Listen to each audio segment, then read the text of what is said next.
सीजेडमी classes आइए start करते हैं करंट अफेयर्स का अगला भाग। तो स्टार्ट हम लोग करेंगे आप्रवास और विदेशियों विषयक अधिनियम 2025। आप्रवास और विदेशियों विषयक विधेयक 2025 the immigration and foreigners bill 2025 11 मार्च 2025 को लोकसभा में पेश किया गया। 11 मार्च को पेश हुआ। 27 मार्च 2025 को लोकसभा द्वारा तथा 2 अप्रैल 2025 को राज्यसभा द्वारा पारित किया गया। 4 अप्रैल 2025 को राष्ट्रपति की अनुमति के बाद इस विधेयक ने अधिनियम का रूप ले लिया।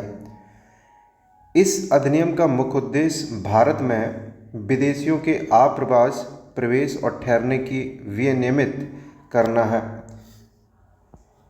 तो स्मरणीय तथ्य में पहला पॉइंट है, यह अधिनियम पासपोर्ट अधिनियम 1920, विदेशियों का पंजीकरण अधिनियम 1939, विदेशियों विषयक अधिनियम 1946 और आप्रवास अधिनियम 2000 को निरस्त करता है।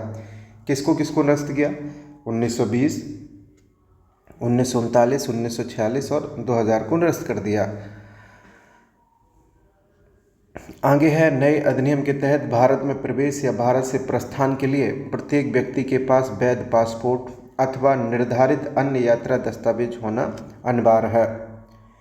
यदि आगंतुक विदेशी नागरिक है तो उसके पास उपर्युक्त के साथ साथ मान्य वीज़ा भी अनिवार्य होगा। नया कानून वीज़ा की अनिवार्यता को स्पष्ट रूप से कानून का हिस्सा बनाता है। नया जो कानून है वीज़ा की अनिवार्यता को कानून का हिस्सा बना दिया है। आप्रवास चेक पोस्टों पर तैनात आप्रवास अधिकारी को प्रवेश के समय किसी भी यात्री का पासपोर्ट, वीज़ा या अन्य यात्रा दस्तावेज जांचने का पूरा अधिकार होगा। अब एक अधिनियम की धारा हम लोग देख लेते हैं। इस अधिनियम की धारा 6 में प्रावधान है कि प्रत्येक विदेशी जो भारत आता है उसे आगमन पर नियत प्राधिकारी के पास अपने को पंजीकृत कराना होगा। इस अधिनियम में वैध पासपोर्ट या अन्य यात्रा दस्तावेजों के बिना प्रवेश करने वाले विदेशियों को 5 वर्ष तक के कारावास और 5 लाख रुपए तक के जुर्माना या दोनों का प्रावधान है। जाली पासपोर्ट वीज़ा के उपयोग या आपूर्तिकर्ता को न्यूनतम 2 वर्ष, अधिकतम 7 वर्ष कैद तथा 1 लाख से 10 लाख तक का जुर्माना होगा। अगली हेडिंग है, तमिलनाडु सरकार बनाओ तमिलनाडु राज्यपाल सर्वोच्च न्यायालय का निर्णय। ये दोनों लोग आपस में आमने सामने आ गए थे। सामान्यतः राज्यपाल को राज्य मंत्रिपरिषद की सलाह पर कार्य करना अनिवार्य है अनुच्छेद 163 के अनुसार, सिवाय उन दुर्लभ मामलों के जहां संविधान उन्हें स्वतंत्र निर्णय लेने का अधिकार देता है। राज्यपाल का पद एक संवैधानिक सेतु की तरह है। उन्हें मित्र, दार्शनिक और मार्गदर्शक की भूमिका निभानी चाहिए।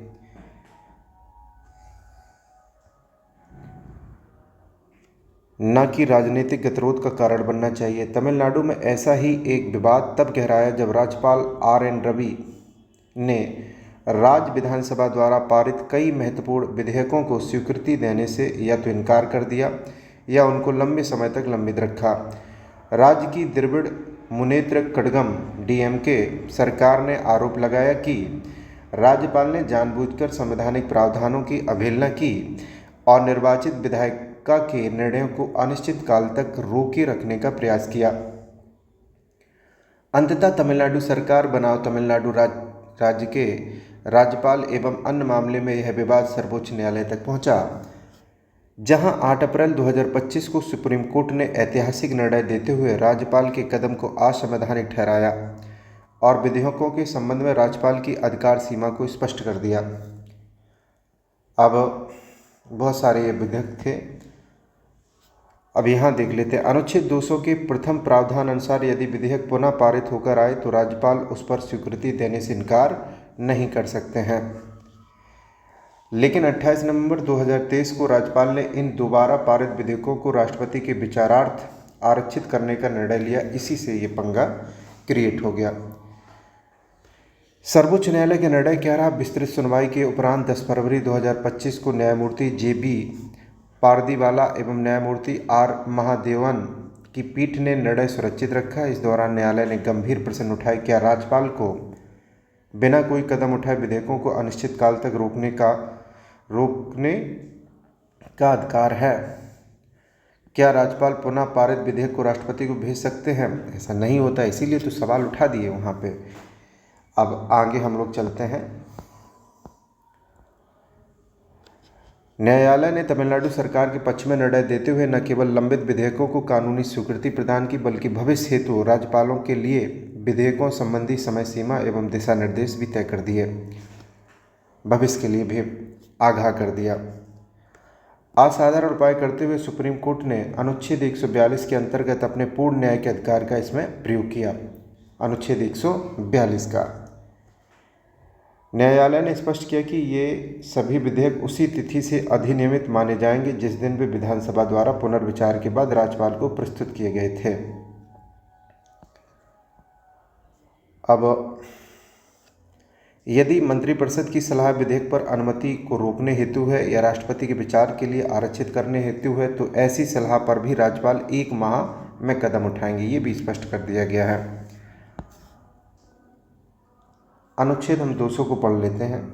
अनुच्छेद 200 के तहत अपने कार्यों के निर्वहन में जब राज्य विधानमंडल पारित विधेयक राज्यपाल के समक्ष प्रस्तुत किया जाता है तो उसके पास चुनने के लिए 3 विकल्प होते हैं। सबसे पहले सहमति देना, दूसरा सहमति न देना, तीसरा विधेयक को राष्ट्रपति के विचारार्थ सुरक्षित रखना, चौथा है पुनर्विचार हेतु भेजना। अनुच्छेद 201 क्या है? क्या राष्ट्रपति को स्वीकृति देना बाध्यकारी है? इसमें देख लेते हैं। जब कोई राज्य विधेयक राज्यपाल द्वारा राष्ट्रपति के विचारार्थ आरक्षित किया जाता है तो राष्ट्रपति के पास 2 विकल्प होते हैं। पहला विधेयक को स्वीकृति देना, दूसरा होता है स्वीकृति न देना। यदि विधेयक मनी बिल नहीं है तो राष्ट्रपति उसे संदेश सहित पुनर्विचार हेतु राज्य विधानमंडल को लौटा सकते हैं, जैसा कि अनुच्छेद 200 में राज्यपाल कर सकते हैं। पुनः पारित विधेयक राष्ट्रपति को दोबारा प्रस्तुत किया जाता है फॉर हिज कंसिडरेशन, यानी कि उनके विचार के लिए। अनुच्छेद 142 पूर्ण न्याय हेतु न्यायालय की शक्ति के बारे में है। यह अनुच्छेद भारत के सर्वोच्च न्यायालय को एक विशेष अधिकार प्रदान करता है। इसके अनुसार सुप्रीम कोर्ट किसी वाद में पूर्ण न्याय करने के लिए आवश्यक कोई भी आदेश या डिक्री पारित कर सकता है।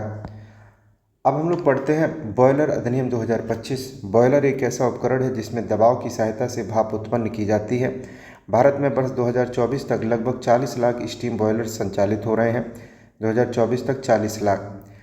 लगभग एक सदी पूर्व अधिनियमित बॉयलर अधिनियम 1923 बॉयलरों की मैन्युफैक्चरिंग, इंस्टॉलेशन, परिचालन, बदलाव और मरम्मत जैसे तकनीकी पहलुओं को विनियमित करता था। हाल के समय में भारत सरकार ने संविधान पूर्व के पुराने कानूनों की वर्तमान ज़रूरतों के अनुसार समीक्षा करने का व्यापक अभियान प्रारंभ किया।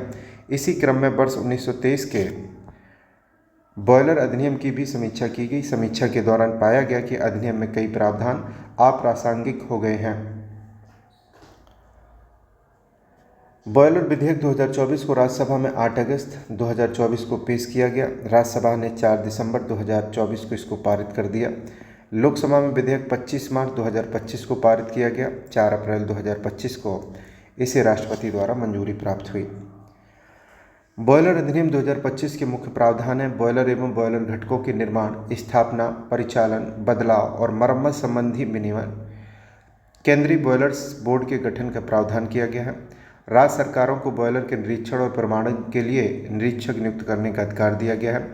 निजी व्यक्तियों को बॉयलर के निरीक्षण और प्रमाणन के लिए मान्यता का प्रावधान किया गया है। विभिन्न अपराधों और दंडों का प्रावधान है 2 वर्ष तक के कारावास या 1 लाख तक के जुर्माना या दोनों। अनुपालन संबंधी मुख्य शर्तें क्या हैं? बॉयलरों के डिजाइन और ड्राइंग का निरीक्षण और प्रमाणन निर्माण पहले जरूरी। निर्माण के दौरान चरणबद्ध निरीक्षण। बॉयलरों के परिचालन से पूर्व 12 महीने के लिए अनिवार्य पंजीकरण, जिसके नवीनीकरण की आवश्यकता होती है। यह अधिनियम 25 लीटर से कम क्षमता वाले, 1 किलोग्राम पर सेंटीमीटर स्क्वायर से कम दबाव वाले तथा 100 डिग्री सेल्सियस से कम तापमान पर गर्म करने वाले बॉयलरों पर लागू नहीं होता है। आगे हम लोग पढ़ते हैं भारत के सामाजिक सुरक्षा डाटा पूलिंग अभ्यास का प्रथम चरण। अंतर्राष्ट्रीय श्रम संगठन ILO की अद्यतन विश्व सामाजिक सुरक्षा रिपोर्ट 2024 से 26 वर्ल्ड सोशल प्रोटेक्शन रिपोर्ट 2024-26 के अनुसार भारत का सामाजिक सुरक्षा कवरेज जो वर्ष 2021 में 24.4% था, दोगुना होकर 2024 में 48.8% हो गया, जो कल्याणकारी पहुंच में उल्लेखनीय विस्तार को दर्शाता है। स्मरणीय तथ्य में 19 मार्च 2025 को श्रम एवं रोजगार मंत्रालय भारत सरकार द्वारा सामाजिक सुरक्षा कवरेज का व्यापक मूल्यांकन करते हुए भारत के सामाजिक सुरक्षा डाटा पूलिंग अभ्यास के प्रथम चरण की शुरुआत की गई। इस पहल का उद्देश्य भारत के कल्याण परिदृश्य की अधिक समग्र तस्वीर के लिए कई योजनाओं से डाटा को समेकित करना है, क्योंकि ILO की अद्यतन रिपोर्ट में भारत के सामाजिक सुरक्षा कवरेज को 48.8% बताया गया है, जो भारत सरकार के अनुसार सही तथ्य नहीं है। पहले चरण में 10 राज्यों उत्तर प्रदेश, राजस्थान, महाराष्ट्र और मध्य प्रदेश, तमिलनाडु, उड़ीसा, आंध्र प्रदेश, तेलंगाना, कर्नाटक और गुजरात को केंद्रीय स्तर पर डाटा समेकन के लिए चुना गया है। श्रम और रोजगार मंत्रालय भारत सरकार के अनुसार लगभग 92 करोड़ लोग, जो कुल जनसंख्या का 65% हैं, केंद्र सरकार की योजनाओं के माध्यम से किसी न किसी रूप में सामाजिक सुरक्षा के दायरे में आते हैं, चाहे वह नगद सहायता हो या वस्तु के रूप में। आयुष्मान भारत के बारे में पढ़ लेते हैं। 26 मार्च 2025 तक प्रधानमंत्री जन आरोग्य योजना ABPMJAY के तहत 39.94 करोड़ आयुष्मान कार्ड जारी किए जा चुके हैं, जो प्रति परिवार 5 लाख रुपए तक का मुफ्त स्वास्थ्य कवरेज प्राप्त करते हैं। तो 39.94 करोड़ आयुष्मान कार्ड जारी कर चुके हैं, लगभग आप 40 करोड़ मान के चलिए। तो PMJAY प्रधानमंत्री जन आरोग्य योजना PMJAY। आगे अगली है योजना प्रधानमंत्री गरीब कल्याण अन्न योजना। प्रधानमंत्री G फॉर गरीब कल्याण अन्न योजना PMGKAY। कोविड-19 महामारी के कारण उत्पन्न आर्थिक कठिनाइयों को दूर करने के लिए शुरू की गई यह योजना कमजोर आबादी को मुफ्त खाद्यान्न प्रदान करती है। दिसंबर 2024 तक 80.67 करोड़ लोग मुफ्त खाद्यान्न प्राप्त कर चुके हैं, जो 81.35 करोड़ लाभार्थियों के लक्षित कवरेज के करीब है। ई श्रम पोर्टल हम लोग देख लेते हैं। असंगठित श्रमिकों का राष्ट्रीय डाटाबेस बनाने के लिए 26 अगस्त 2021 को शुरू की गई यह पहल श्रमिकों को बढ़ी हुई सामाजिक सुरक्षा के लिए एक सार्वभौमिक खाता संख्या प्रदान करती है। अटल पेंशन योजना 9 मई 2015 को शुरू की गई APY का उद्देश्य विशेष रूप से गरीबों, वंचितों और असंगठित क्षेत्र के श्रमिकों के लिए सार्वभौमिक सामाजिक सुरक्षा प्रदान करना है। गरीबी घटाना। पिछले दशक में विभिन्न सामाजिक सुरक्षा उपायों के कारण 24.8 करोड़ लोग बहुआयामी गरीबी से बाहर निकले हैं, जो सरकार के हस्तक्षेपों के व्यापक प्रभाव को दर्शाता है। कितने लोग बाहर निकले हैं? 24.8 करोड़ लोग बहुआयामी गरीबी से बाहर निकले हैं। बहुत इम्पोर्टेंट थी। अब हम लोग चलते हैं राष्ट्रीय राजधानी क्षेत्र दिल्ली विधानसभा 2025 की तरफ। 24 फरवरी 2020 से 23 फरवरी 2025 तक 7वीं विधानसभा का कार्यकाल रहा। इस अवधि के अंदर नई दिल्ली सरकार का गठन हुआ। इस परिप्रेक्ष्य में 7 जनवरी 2025 को भारत के निर्वाचन आयोग ने प्रेस वक्तव्य के माध्यम से नई विधानसभा के गठन के लिए निर्वाचन कार्यक्रम की घोषणा की है। राजधानी क्षेत्र दिल्ली में विधानसभा क्षेत्रों की कुल संख्या 70 है। इनमें से 12 सीटें अनुसूचित जाति के उम्मीदवारों के लिए आरक्षित हैं। 70 विधानसभा क्षेत्रों में मतदान 5 फरवरी 2025 को संपन्न हुए। चुनाव हेतु मतगणना 8 फरवरी 2025 को हुई। चुनाव परिणामों के अनुसार भारतीय जनता पार्टी 26 वर्षों के बाद सत्ता में वापसी प्राप्त करने में सफल। भारतीय जनता पार्टी को 48 सीटें, आम आदमी पार्टी को 22 सीटें, वोट 45.56%, आम आदमी को 43.57%, यानी बहुत बड़ा अंतर नहीं है वोटों में। रेखा गुप्ता ने राष्ट्रीय राजधानी क्षेत्र दिल्ली की 9वीं मुख्यमंत्री के रूप में शपथ ली। रेखा गुप्ता निर्वाचन क्षेत्र शालीमार बाग से चुनी गई। आम आदमी पार्टी के राष्ट्रीय संयोजक एवं पूर्व मुख्यमंत्री अरविंद केजरीवाल भारतीय जनता पार्टी के परवेज साहिब सिंह से 4089 मतों के अंतर से दिल्ली विधानसभा सीट हार गए। भारतीय जनता पार्टी के विजेंद्र गुप्ता ने दिल्ली विधानसभा के अध्यक्ष का पदभार ग्रहण किया। अगली हेडिंग है यूरोपीय आयोग के अध्यक्ष की भारत की आधिकारिक यात्रा। भारत यूरोपीय संघ के द्विपक्षीय संबंध 1960 के दशक की शुरुआत से ही है, जब भारतवर्ष 1962 में यूरोपीय आर्थिक समुदाय के साथ राजनयिक संबंध स्थापित करने वाले पहले देशों में से एक था। वर्ष 2004 में हेग, नीदरलैंड्स में आयोजित 5वें भारत यूरोपीय शिखर सम्मेलन के दौरान संबंधों को रणनीतिक साझेदारी में उन्नत किया गया। 2004 में कौन सा हुआ था? 5वें भारत यूरोपीय संघ शिखर सम्मेलन हुआ था। स्मरणीय तथ्य में देखते हैं, पीएम नरेंद्र मोदी के निमंत्रण पर 27-28 फरवरी 2025 के मध्य यूरोपीय आयोग की अध्यक्ष Ursula von der Leyen Bharat की आधिकारिक यात्रा पर रहीं। उनका अध्यक्ष के तौर पर यह तीसरा भारतीय दौरा है। उनके नेतृत्व में यूरोपीय यूनियन कॉलेज ऑफ कमिश्नर्स भी आधिकारिक दौरे पर रहे।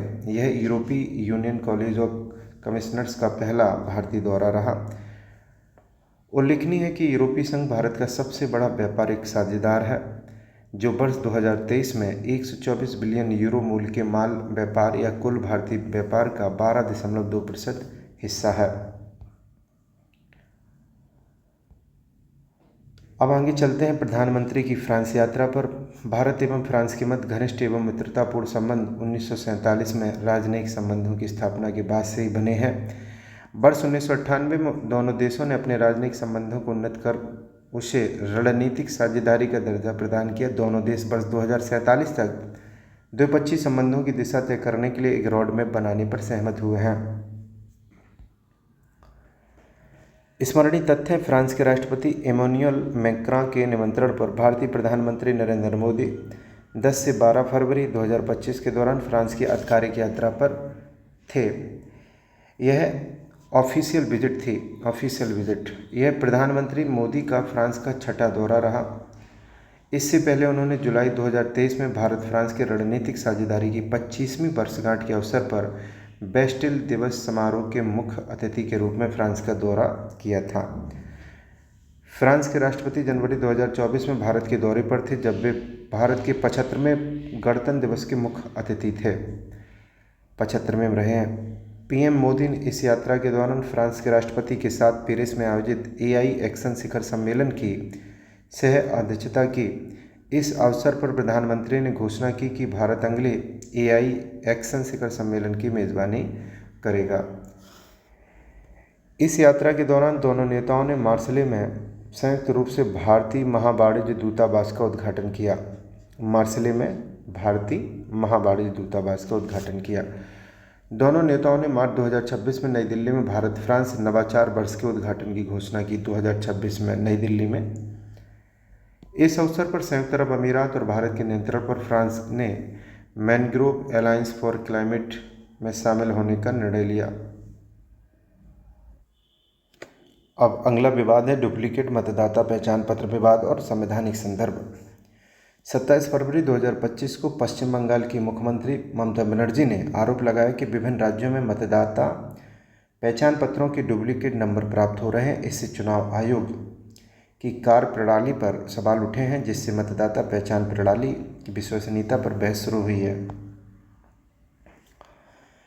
इलेक्शन कमीशन ऑफ इंडिया ने स्वीकार किया कि यह 1 दशकों से लंबित तकनीकी खामी है और इसे 3 महीनों के भीतर ठीक किया जाएगा। हालांकि चुनाव आयोग ने इस मुद्दे को 2 माह में ही सुधार लिया। डुप्लीकेट एपिक मामलों को चिन्हित कर सभी प्रभावित मतदाताओं को नई यूनिक एपिक संख्या दी गई है।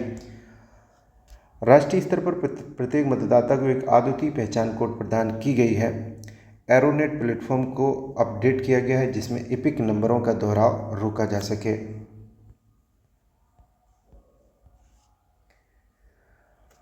आगे जानते हैं एपिक नंबर क्या है। एपिक मतलब इलेक्टोरल फोटो आइडेंटिटी कार्ड। प्रत्येक मतदाता के लिए 10 अंकी अल्फा न्यूमेरिक कोड होता है। वर्ष 1993 में मुख्य चुनाव आयुक्त टी.एन. शेषन के कार्यकाल में इसकी शुरुआत हुई।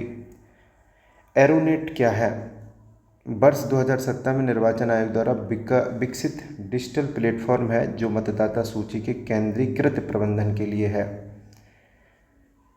संवैधानिक और कानूनी संदर्भ क्या कहता है? भारतीय संविधान के प्रावधान अनुच्छेद 324 में निर्वाचन के अधीक्षण, निर्देशन और नियंत्रण की शक्ति भारत के निर्वाचन आयोग में निहित है। 325 क्या है अनुच्छेद? मतदाता सूची में किसी नागरिक को जाति, धर्म, लिंग आदि के आधार पर वंचित नहीं किया जा सकता। अनुच्छेद 326 है लोकसभा और राज्यसभा विधानसभाओं के लिए चुनाव वयस्क मताधिकार के आधार पर होंगे। इसके तहत 18 वर्ष से अधिक आयु का प्रत्येक नागरिक मतदान का अधिकारी है। लोक प्रतिनिधित्व अधिनियम 1950 क्या है? धारा 17 कोई व्यक्ति एक से अधिक निर्वाचन क्षेत्रों में पंजीकृत नहीं होगा। धारा 18 कहती है कोई व्यक्ति एक ही निर्वाचन क्षेत्र में एक से अधिक बार पंजीकृत नहीं होगा। लोक प्रतिनिधित्व अधिनियम 1951 धारा 62 प्रत्येक पंजीकृत मतदाता एक ही निर्वाचन क्षेत्र में एक बार मतदान करने का अधिकारी है। प्रत्येक पंजीकृत मतदाता एक ही निर्वाचन क्षेत्र में एक बार मतदान करने का अधिकारी है।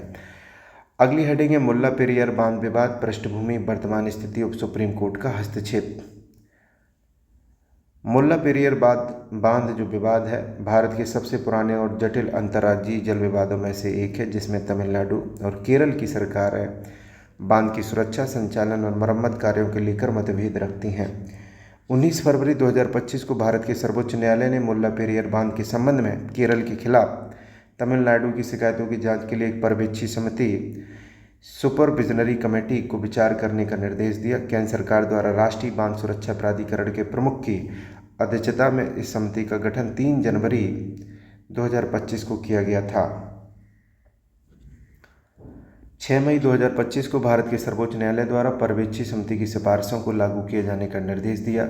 स्मरणीय तथ्य मुल्ला पेरियार बांध केरल के इडुक्की जिले के थेक्कडी में पेरियार नदी पर स्थित एक चिनाई वाला गुरुत्वाकर्षण बांध है। यह बांध मुल्लायार और पेरियार नदियों के संगम पर बनाया गया। इसका निर्माण 1887 ईस्वी में शुरू हुआ और 1895 ईस्वी में पूरा हुआ। इसका निर्माण कार्य पेनिक्यूइक के नेतृत्व में किया गया था। 1979 में केरल सरकार ने बांध की संरचनात्मक सुरक्षा को लेकर चिंता व्यक्त की और इसे नया बनाने की मांग की। यह मुद्दा तब से कई न्यायिक और प्रशासनिक फैसलों का केंद्र बना हुआ है।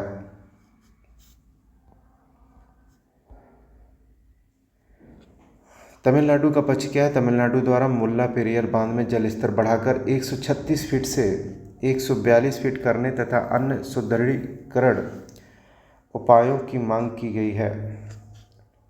जबकि केरल द्वारा केरल सिंचाई और जल संरक्षण अधिनियम पारित कर इसे खतरनाक बांधों की सूची में डाल दिया है। उसने कहा कि कभी भी ये टूट सकता है और टूटेगा तो फिर सब बह सकते हैं, इसीलिए उसने मतलब अपने अपने पक्ष रख रहे हैं। केरल का पक्ष क्या? 125 वर्ष से अधिक पुराना होने के कारण संरचनात्मक समस्याओं से ग्रस्त है और बांध टूटने की संभावना से इनकार नहीं किया जा सकता। जलवायु परिवर्तन और बढ़ती बारिश के कारण इसका खतरा और बढ़ गया है। तो तब तक केरल रोटी सेंक रहा है, अपने लोगों को वहाँ पे पानी मुहैया करा रहा है और उसको डरवा रहा है तमिलनाडु को, नहीं भाई साहब अगर आपने ऐसा किया तो निश्चित रूप से बांध टूट जाएगा और जिम्मेदार आप होंगे। अन्य महत्वपूर्ण तथ्य क्या हैं? मुल्ला पेरियार बांध संधि त्रावणकोर के महाराजा और भारत के ब्रिटिश सचिव के बीच एक पट्टा समझौता है। इस समझौते पर 1886 ईस्वी में हस्ताक्षर किए गए और 1970 में इसका नवीनीकरण किया गया। यह समझौता 999 वर्षों के लिए था, जिसे अन्य 999 वर्षों के लिए बढ़ाने का विकल्प भी था। आगे है लीड्स 2024 रिपोर्ट।